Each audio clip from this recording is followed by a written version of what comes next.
tú has tenido estas dudas. Y bueno, aquí estoy para resolverlas. Déjame en los comentarios si quieres una segunda parte preguntándote esas curiosidades que tienes. Y la primera es: ¿por qué salen legañas? Ojito, tú lo sabes. Las legañas no son suciedad ni algo malo, son un mecanismo natural de limpieza y protección del ojo. Explicación científica: nuestros ojos están cubiertos constantemente por una película lagrimal formada por agua, grasas que son producidas por glándulas de melbomio, mucosa y enzimas antibacterianas. Esta película sirve para mantener el ojo húmedo y protegerlo de bacterias, atrapar polvo, polen y células muertas. Cuando dormimos no parpadeamos, obviamente. El ojo sigue produciendo lágrimas y todo lo que el ojo limpia no se elimina parpadeando. Entonces ese material se acumula, se seca un poco y se vuelve visible. Y eso son las legañas, ¿vale? Pues porque salen más al despertar, porque al dormir el ojo entra en modo mantenimiento y la limpieza continúa pero sin parpadeo. Todo se queda acumulado en las comisuras y básicamente es la basura que el ojo recogió mientras dormías. Recolectador. Es un dato importante, es que las legañas normales son pequeñas y claras y son muy abundantes, verdes o con olor. Puede ser infección, pero las normales son señal de que un ojo funciona bien, así que tú no te preocupes por tener legañas. O sea, todo está perfectamente equilibrado. ¿Tú sabías eso?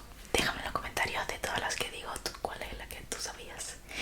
Bien, porque salen manchas de nacimiento y lunares. Por ejemplo, miren, yo tengo esta manchita de nacimiento que me rodea todo el dedo. Dígame también si tienes alguna mancha o algún lunar en una zona extraña. También tengo otra mancha aquí. Bien, explicación científica real: las manchas de nacimiento y los lunares aparecen por cómo se desarrolla la piel durante el embarazo. Por cierto, miren esta pedazo de fundita, es de un móvil, no es el mío, es de 2022, tengo este móvil. O sea, lo dejé usar en 2022. Nuestros ojos están cubiertos con... ¿qué me está pasando? Cuando el bebé se está formando, las células de la piel no se distribuyen de forma perfectamente uniforme y algunas células productoras de pigmento, melanocitos, se concentran más en ciertas zonas. Eso crea una mancha visible.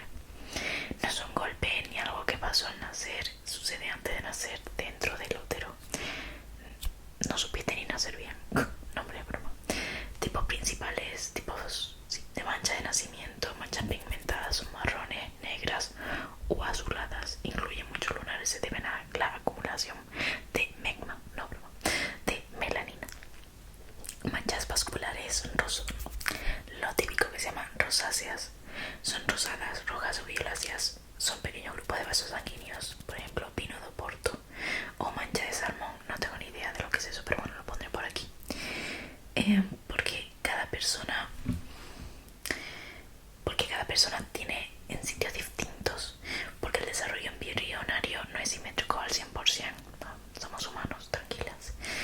Ocurren en etapas muy tempranas y pequeñas variaciones crean diferencias visibles. Por eso nadie tiene la misma mancha y son como huellas del desarrollo antes de nacer. Y los lunares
recibe suficiente oxígeno y la señal se vuelve irregular. Por eso no siente bien esa zona, porque pincha cuando vuelve esa sensación, hace así, hace el alfiler. Porque cuando cambia de postura el nervio se libera, la sangre vuelve rápidamente y las señales nerviosas llegan todas a la vez. Corre bien, sensatos.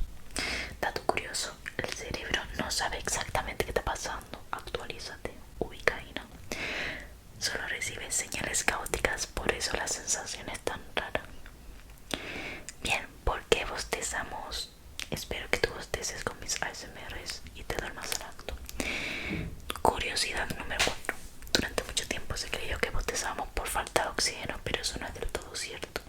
La ciencia actual apunta a que el bostezo sirve principalmente para regular el cerebro. Ok. Explicación científica. Cuando bostezamos ocurre esto. Inspiramos aire profundamente, se tiran un músculo de la cara y el cuello y aumenta el flujo sanguíneo cerebral. Todo esto provoca algo muy concreto: el cerebro se enfría ligeramente.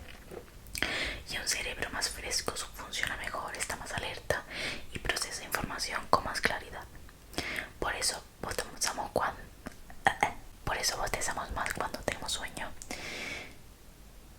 estamos aburridos o acabamos de despertarnos. Son momentos en los que el cerebro baja su actividad y necesita reiniciarse. Porque el bostezo es contagioso. El bostezo está relacionado con las neuronas espejo, la empatía. Cuando ves a alguien bostezar, tu cerebro imita inconscientemente la acción y una señal socioso, y es una señal social primitiva de sincronización. Por eso es más contagioso entre personas cercanas y casi no ocurre con desconocidos o animales. A mí me pasa con Coco. Es una conocida, es muy cercana a mí. Bien, ¿por qué nos salen canas? Curiosidad número 5. Las canas aparecen cuando el cabello deja de producir pigmento. No es que el pelo se vuelva blanco, es que crece sin color. El color del pelo lo producen unas células llamadas melanocitos que generan melanina, el pigmento, y estas células viven en el folículo piloso. Con el tiempo, los melanocitos se van agotando, producen cada vez menos melanina hasta que deja de producirla por completo. Cuando eso ocurre, el pelo nuevo sale gris o blanco. La edad influye, pero no es lo único. Factores importantes como la genética, el estrés intenso y prolongado, estrés oxidativo en las células y cambios hormonales. Por eso algunas personas tienen canas a los 20 y otras no hasta los 60, imagínate. Estudios recientes muestran que el estrés activa el sistema nervioso simpático. Este daña las células madre de los melanocitos, y una vez dañadas no se regeneran. Oh my God, mejor que no tengas estrés. A mí dentro de poco me van a salir 40. Las canas no son más débiles, pero sí suelen ser más ásperas. Más secas. Las canas no son más débiles, pero sí suelen ser más ásperas, más secas, porque también cambia la estructura del pelo. ¿Lo sabías? Bien, curiosidad número 7. Número 6. ¿Por qué tenemos agujetas? Las agujetas aparecen cuando haces un esfuerzo físico al que tu cuerpo no está acostumbrado, sobre todo si el músculo se tira mientras hace fuerza. ¡Wow! El trauma de mi vida son no traumas, sino que me pasa todo el rato cada vez que hago pierna. Lo que no son. Durante años se pensó que las agujetas eran por ácido láctico. Eso es falso. El ácido láctico se elimina en pocas horas y no causa dolor días después.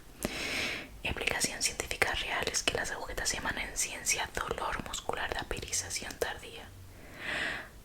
Ocurren porque el ejercicio produce microlesiones en las fibras musculares, especialmente en movimientos excéntricos, cuando el músculo se tira mientras trabaja. Bajar escaleras, hacer sentadillas o volver a entrenar tras tiempo sin hacerlo. Porque duele al día siguiente y tras 48 horas. Después del ejercicio el músculo empieza a repararse, se activa una respuesta inflamatoria, llega más sangre y células de reparación. Esa inflamación presiona terminaciones nerviosas y produce rigidez y dolor. Y por eso duele más entre 24 y 48 horas después, no justo al terminar de entrenar. Al terminar de entrenar, yo estoy fatigadísima. Bien. 7. ¿Por qué la piel se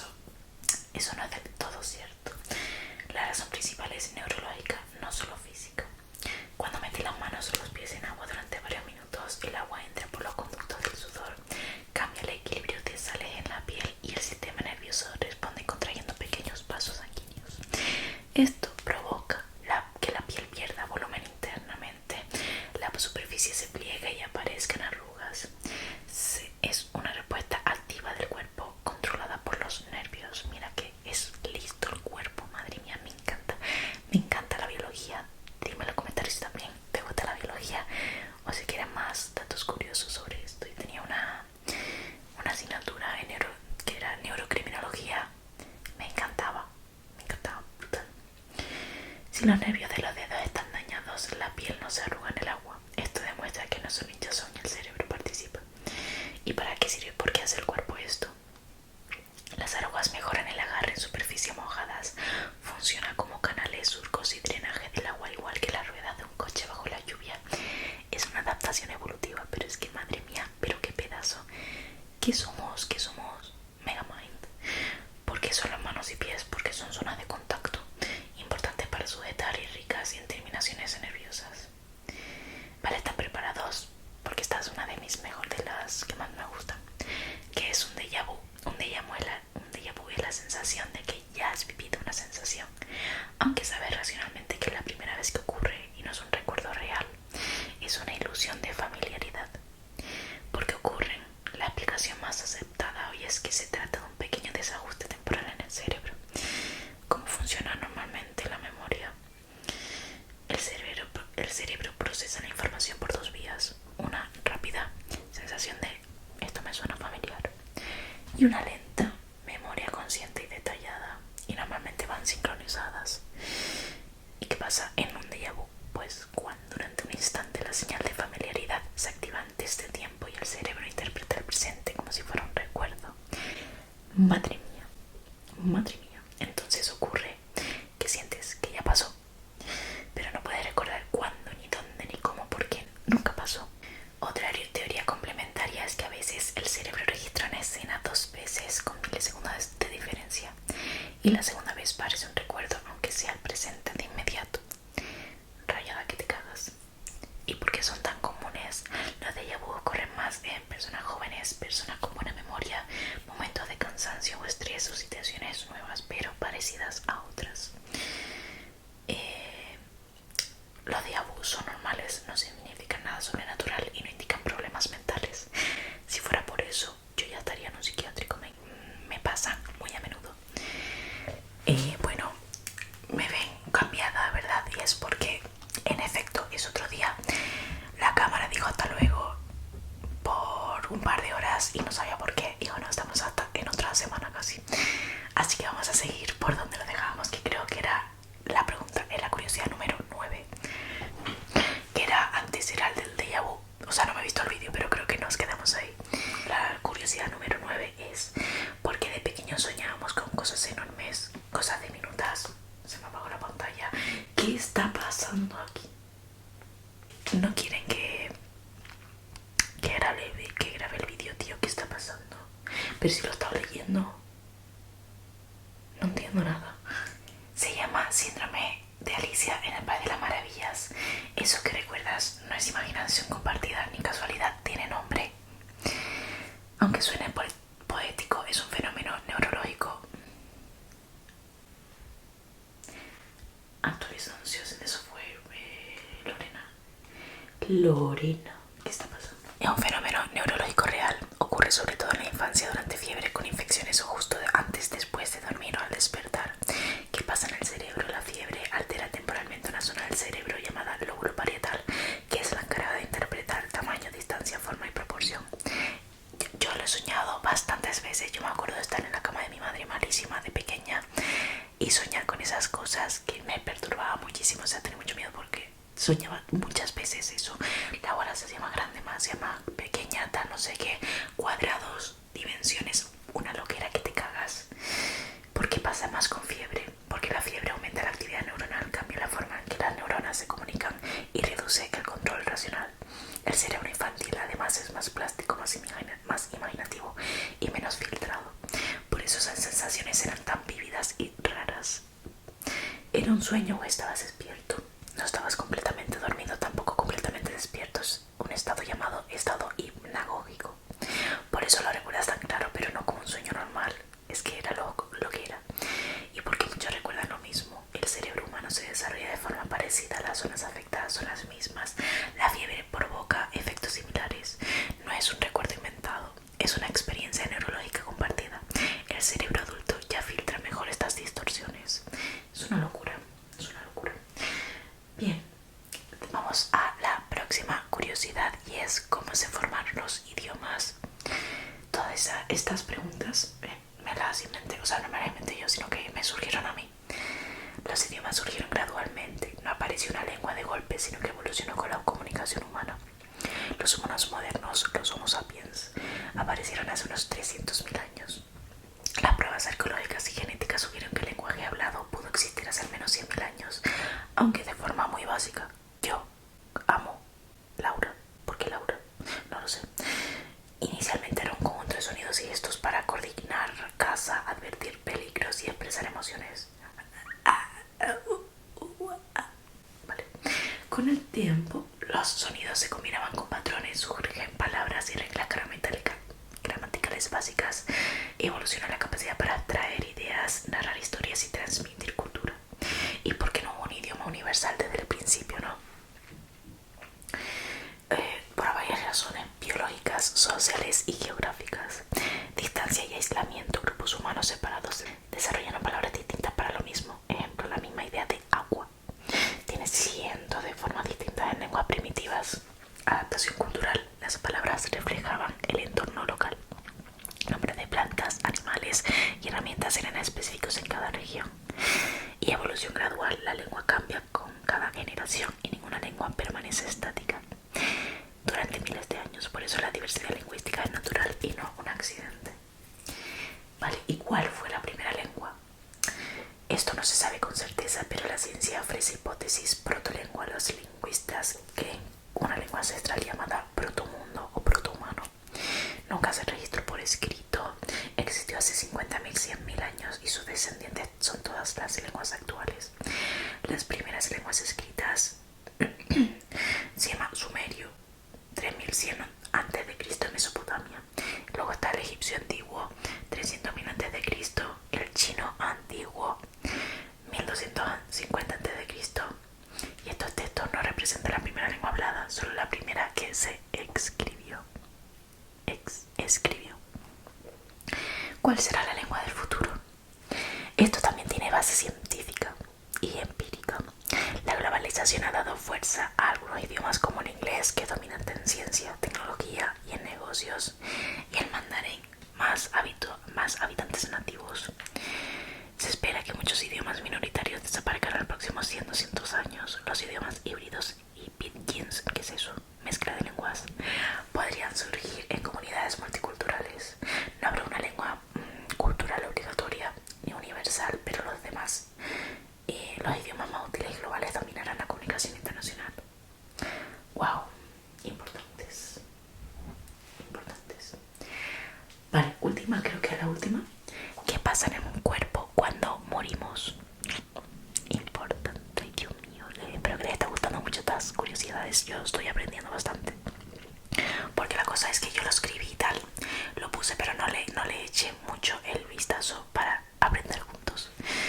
La muerte no es un instante mágico, es un proceso biológico. Nos mata toda la ilusión. Cuando el corazón se detiene, deja de llegar oxígeno al cerebro, las neuronas empiezan a fallar en segundos y la actividad cerebral disminuye progresivamente. Y en pocos minutos la actividad eléctrica del cerebro desaparece y las funciones que generan la conciencia se apagan. ¿Qué se siente o se ve? En estudios con pacientes cercanos a la muerte se ha observado desorientación, sensación de calma o desconexión. A veces actividad cerebral breve e intensa justo antes de apagarse. Y esto puede generar luces, sensaciones de túnel, experiencias muy vívidas. Pero son efectos del cerebro bajo falta de oxígeno, no pruebas de algo.